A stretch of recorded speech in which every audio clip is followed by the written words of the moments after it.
Hi, welcome to Nini's Nest. Today I'm going to be reading a selection from our 5-minute stories about Curious George. I chose this selection right here, Curious George and the Surprise Party. This is George. He was a good little monkey and always very curious. One morning, George and his friend made a long list of stores to visit. They were throwing a party for their friend Charky. The party was going to be a surprise. George and the man went into town for supplies. They needed snacks, drinks, and decorations too. Charky was going to be so happy. "Hello, Mrs. R," the man said. George couldn't believe his eyes. It was their neighbor, Mrs. R, and Charky was with her. "Hello, Charky," the man said. "Isn't today your birthday?" "Happy birthday, Charky." George was nervous. He did not want it to do anything to spoil Charky's surprise. "That was close, George," the man whispered. "I was scared I was going to say something about the party and give away our surprise." George thought it was funny that he and the man had worried about the same thing. George and the man waved to all of their neighbors on the walk. They saw the mail carrier, the police officer, and a bunch of kids riding the school bus. "It will be such a nice surprise for Charky to find everyone at our house tonight," the man whispered again. George and the man stopped at the fruit and first. The stand had lots of good things to eat: apples, cherries, cucumbers, and George's favorite, bananas. Mrs. R and Charky came too. Mrs. R looped Charky's leash over the fire hydrant while she did her shopping. George knew Charky loved oranges, so he decided to choose a few of those for the party. But when George picked up one orange, the rest of the oranges tumbled after it. George was glad his favorite fruit was not a good shape for rolling. He helped put the oranges back up as best he could and chose a bunch of bananas for his lunch. The man was very busy saying hello to their friends from down the street. Mrs. R was very busy choosing the shiniest apples.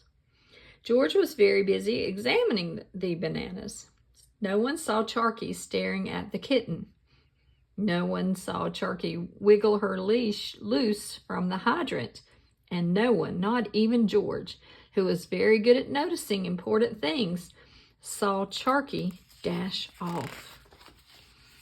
George, the man, and Mrs. R walked to the post office to pick up some packages the man had sent away for Charky's birthday present. George knew it was a nice new collar. George thought Charky would love the present Mrs. R had sent away for a whole box of sweet biscuit bones. George thought he heard a bark and a meow outside the post office, but he was thinking about how much Charky would like the bones and didn't wonder if the bark could be Charky's. George, the man, and Mrs. R went back to the fruit stand to meet up with Charky, but when they arrived at Charky's hydrant, George noticed something was wrong. "Oh no," Mrs. R said. "Charky ran away." George felt awful. They could not have a party for Charky if Charky was missing. And what if they could not find her? Mrs. R would be so sad. George would be sad too. George decided to look and look until he found Charky. He looked everywhere, under the oranges at the fruit stand. They are Charky's favorite. Behind the counter at the post office. Maybe Charky followed the scent of the biscuit bones there. George could think of only one other thing Charky liked better than oranges and biscuit bones: the park. When George, the man, and Mrs. R arrived at the park, they did not see Charky. Had she burrowed in the sandbox? Was she hiding in the playhouse? Had she chased a squirrel up the tree? George looked and looked, but he couldn't find Charky anywhere. "Where could she be?" asked the man. "What if we can't find her before nightfall?" asked Mrs. R. "I am so worried." But George thought he saw something. It looked like a little bit of wagging tail poking out of the bushes. "Charky," Mrs. R said as George lifted a branch. And it was her. Charky was back, safe and sound. "You did it, George," said the man. "You found Charky and saved the day." George felt very happy. That night, all their friends from the neighborhood came over to George's house. George and the man had set up everything for the party. When Charky and Mrs. R finally arrived, Charky gave a big yip of surprise.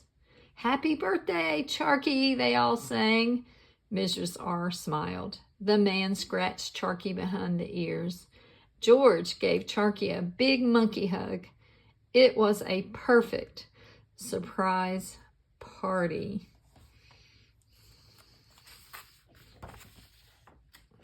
That was a happy ending, right? And next time we're going to take this one for our story of the day. Curious George learns to count from 1 to 50. So if you want to hear this story tomorrow, join me for another story about Curious George. Before I return this to the library, this would be a great book to pick up for a gift if they have it at the local bookstores. I'm not aware if they are or not, but I think they might have this available somewhere on the internet, on Amazon. It's a wonderful book if you love Curious George, and I do. I hope you have a great day today.